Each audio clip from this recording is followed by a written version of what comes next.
ایران شہر ایئرپورٹ پر امریکی لڑاکا طیاروں کا میزائل حملہ، کشم جزیرے پر واقع ماسان گاؤں کے قریب 8 دھماکے سنے گئے۔ بندر خبیر اور کوہرستان میں بھی متعدد دھماکے، بندر عباس سے شیراز جانے والے اہم رابطہ پل پر حملہ۔ ایرانی میڈیا کے مطابق امریکہ نے بندر عباس میں ٹیلی کمیونیکیشن ٹاور کو نشانہ بنایا۔ امریکی حملے کے بعد علاقے میں بجلی کی فراہمی معطل ہو گئی۔ بندر عباس میں پہاڑی پر حملے میں 7 افراد زخمی ہو گئے۔ امریکی سینٹرل کمانڈ کا کہنا ہے کہ امریکی افواج نے ایران کے خلاف حملوں کی نئی لہر شروع کر دی۔ ایران میں مسلسل چھٹی رات اہداف کو نشانہ بنایا جا رہا ہے۔ ایرانی عسکری صلاحیتوں کو مزید کمزور کرنے کے لیے حملے کیے جا رہے ہیں۔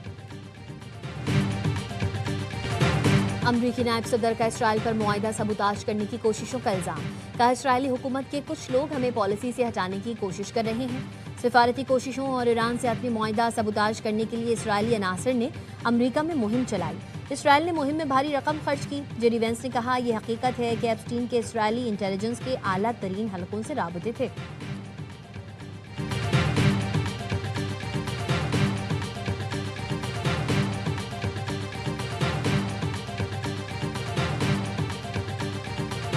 اسرائیل نے عربوں کو اونٹوں کے دور میں پہنچانے کی دھمکی دے دی۔ ترجمان خاتم الانبیاء ہیڈ کوارٹرز نے کہا امریکہ نے ایرانی انفراسٹرکچر نشانہ بنانے کی جرات کی تو خطے کا انفراسٹرکچر تباہ کر دیں گے۔ خطے کے انفراسٹرکچر کا ایک ایک ٹکڑا ایسے تباہ کریں گے جیسے کبھی اس کا کوئی وجود ہی نہ تھا۔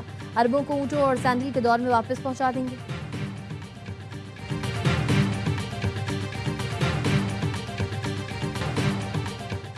خطے کی صورتحال غیر یقینی ہے، ہر ممکن چیلنج سے نمٹنے کے لیے مکمل تیاری رکھیں۔ خطے میں کشیدگی بڑھنے سے ملکی معیشت متاثر ہونے کا اندیشہ ہے۔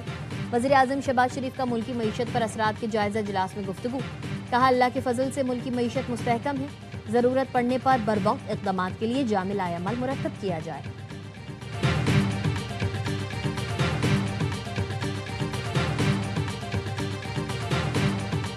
ہاتھ کھڑے نہیں کیے، پاکستان نے امن عمل سے دستبرداری کا تاثر مسترد کر دیا۔ اسلام آباد مفاہمتی یادداشت برقرار ہے، فریقین اسی کے تحت دوبارہ مذاکرات شروع کریں۔ ترجمان دفتر خارجہ کی بریفنگ، طاہر اندرابی نے واضح کر دیا پائیدار امن صرف سفارتکاری سے ممکن ہے۔ اسلام آباد مفاہمتی یادداشت اب بھی زندہ ہے۔ امن کا مؤثر فریم ورک عمل درآمد میں مشکلات ضرور ہے، لیکن جب مذاکرات شروع ہوں گے اسی دستاویز سے رہنمائی ملے گی۔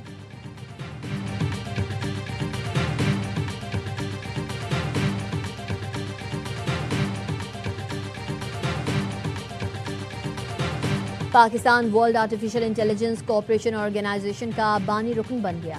نائب وزیر اعظم اسحاق ڈار نے شنگھائی میں آرگنائزیشن کے قیام کی تقریب میں شرکت کی۔ بطور بانی رکن پاکستان کی جانب سے معاہدے پر دستخط کیے۔ نائب وزیر اعظم کی چینی وزیر خارجہ وانگ یی سے ملاقات۔ اسحاق ڈار نے کہا عالمی مصنوعی ذہانت تعاون تنظیم کا قیام بہترین اقدام ہے، مستقبل مصنوعی ذہانت کا ہے۔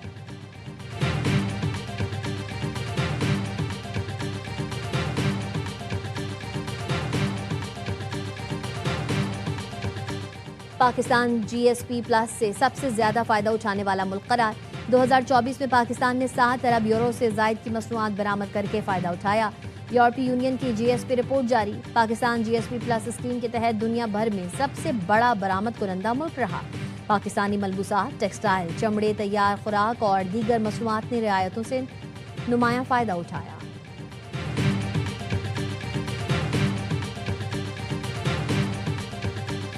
اور کامران خان ٹیسوری کی گورنرشپ پر واپسی پارٹی پالیسی ہے۔ ایم کیو ایم کے سینئر رہنما فاروق ستار کہتے ہیں گورنرشپ ہماری ہے اور ہم واپس لیں گے یا پھر اپوزیشن میں بیٹھیں گے۔ اس معاملے پر قابل ذکر بامعنی پیغام رساسی اور مثبت پیش رفت ہوئی ہے۔ ہم اگر گورنرشپ بھی نہ بچا سکیں تو پھر ووٹرز ہم سے سوال کرتے ہیں۔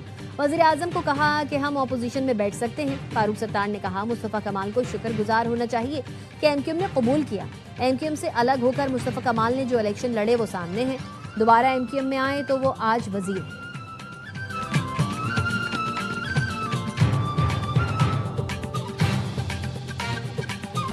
بجلی گھروں پر حملے کی دھمکی، ایران نے جوابی حکمت عملی بنا لی۔ ایران نے حوثیوں کو تیار رہنے کا پیغام بھیج دیا۔ رائٹرز کا دعویٰ، بتایا ایران نے حوثیوں کو پیغام بھیجا ہے کہ امریکہ بجلی گھر اور توانائی مراکز کو نشانہ بنائیں تو باب المندب اور بحور احمر بند کر دیں۔ ایرانی حکام نے پیغام میں کہا اہم آبی گزرگاہیں بند کر کے عالمی تجارت متاثر کی جائے۔ حوثیوں نے حدیدہ اور خلیج عدن کے ساحل پر میزائل نصب کر دیے۔ حوثی گروپ عالمی گزرگاہ نشانہ بنانے کے لیے حکم کا منتظر ہے۔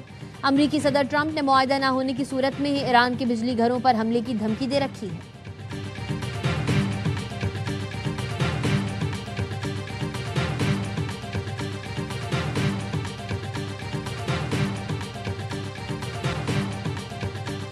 like giving deadlines, but they pretty much know the story.